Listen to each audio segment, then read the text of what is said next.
Mesdames et messieurs les professeurs, mesdames et messieurs les personnels de l'éducation nationale, ce soir, le président de la République s'est adressé à tous les Français pour annoncer les nouvelles mesures permettant de faire face à la nouvelle phase de la situation sanitaire. Ces mesures concernent, en premier chef, l'école. Vous avez réussi, collectivement, quelque chose d'exceptionnel pour la France depuis un an, et tout particulièrement depuis la rentrée de septembre, puisque nous sommes l'un des très rares pays au monde à avoir réussi à maintenir nos élèves à l'école, au collège et au lycée. Cet objectif reste essentiel.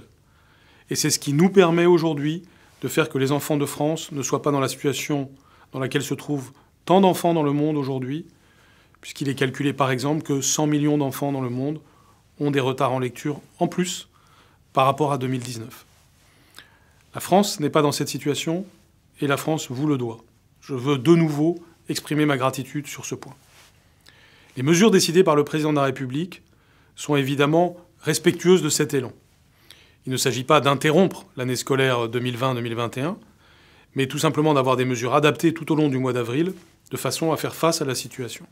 Et bien entendu, de continuer ensuite jusqu'à la fin de l'année scolaire, au début du mois de juillet.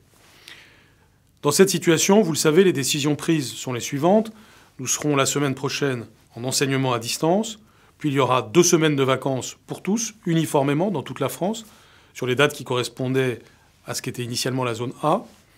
Et puis il y aura le 26 avril le retour des élèves des écoles primaires, et puis l'enseignement à distance pour l'enseignement secondaire, avec ensuite, la semaine d'après, retour aussi des élèves de l'enseignement secondaire.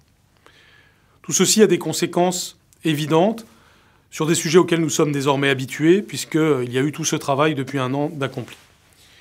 En premier lieu, il y a tous les enjeux de ce qu'on appelle la continuité pédagogique. Dans chaque rectorat de France, il y a une cellule de continuité pédagogique pour être à l'appui de chaque école, de chaque établissement, qui a lui-même son plan de continuité pédagogique adapté aux circonstances particulières de chaque lieu. Cela signifie une capacité informatique, et notamment on doit pouvoir distribuer du matériel informatique aux familles qui en manqueraient encore dans ces circonstances.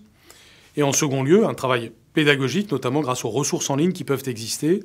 Elles se sont considérablement étoffées avec le temps. Je pense à ma classe à la maison du CNED. Je pense aux ressources sur Lumni, aux enregistrements de cours qui ont eu lieu de la part de professeurs, justement.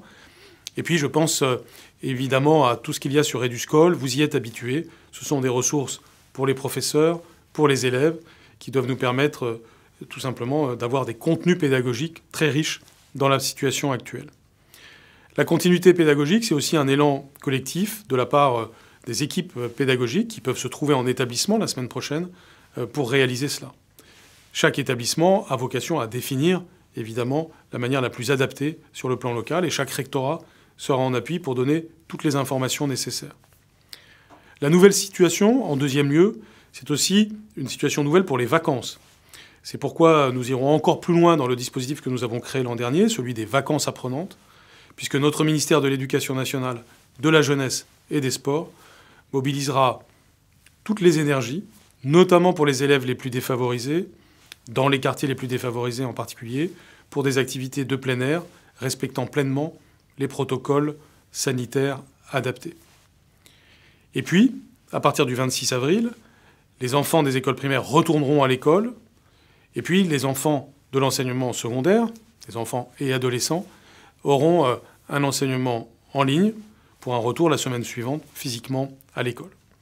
Tout ceci devrait nous permettre ensuite d'avoir un rythme normal pour les écoles, les collèges et les lycées. Ceci ne fait donc pas du temps scolaire perdu, car l'enseignement à distance de qualité permet de ne pas perdre de temps. Cela permet aussi de limiter le temps pendant lequel les enfants et les adolescents ne seront pas retournés à l'école. Nous savons que ce qui est très important, c'est de limiter ce temps de façon à éviter que se rompe le lien social et puis aussi les habitudes des élèves. Dès ce jeudi, mais aussi au cours des jours suivants, toutes les précisions nécessaires vous seront données, que ce soit sur le plan national ou sur le plan académique dans chaque région de France. Comme pour les mois précédents, cela requiert un grand sens de l'adaptation de la part de nous tous.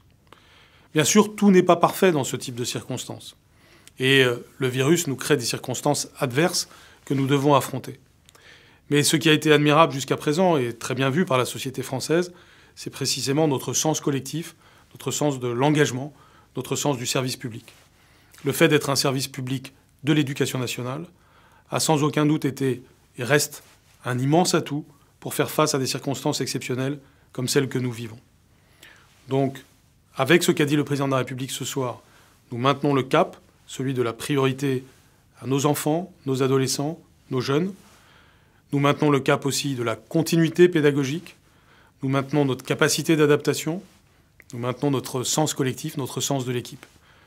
Je sais que l'on peut compter sur ce sens du service public dans toute la maison éducation nationale, et je vous en remercie.